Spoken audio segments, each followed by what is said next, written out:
mga kapaps! Day 87 na po ng week 16. At ito nga mga kapaps, ito na po yung nagawa nila nung nakaraang week.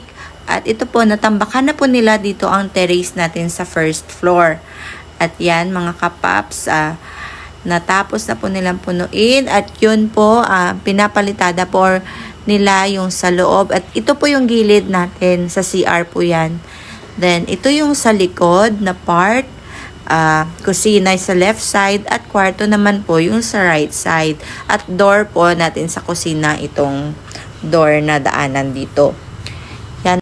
Natanggal na po yung formas ng beam natin. At ito po ay sa right side pag doon tayo sa harap nakatingin. At yan po ang ating firewall. Firewall po yung right side. At ito na po yung hagdan mga kapaps. Tinatapos lang po nila yung formas. At para po tomorrow baka makabuhos po sila. Nandito na po yung ating hollow blocks na size 4. Day 88 na po mga kapaps. Po silang ayos doon sa loob. Doon po sa hagdan natin.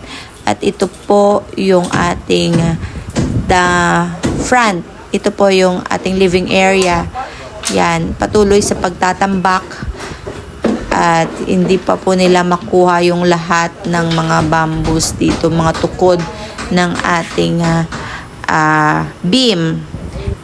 Yan mga kapaps. At patuloy pa rin po sila sa paglagay ng formas ng ating stairs or hagdan patungo sa second floor. At ito po ay tatapusin muna nila yung first floor mga kapaps. Pag may budget na po tayo na mag-continue ng ating second floor, doon po natin tatapusin.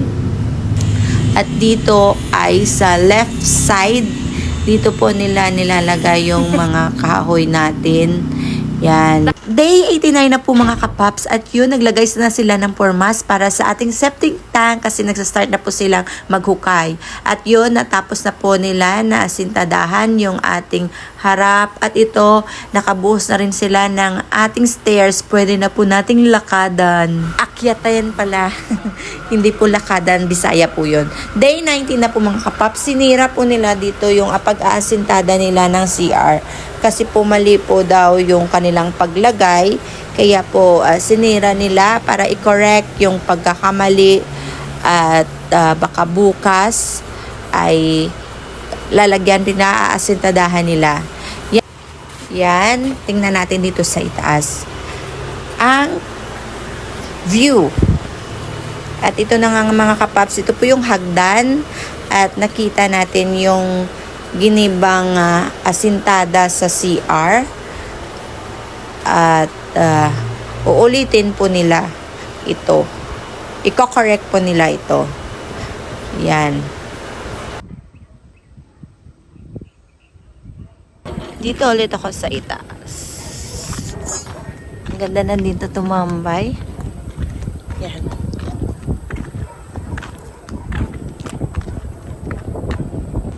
Tiffany!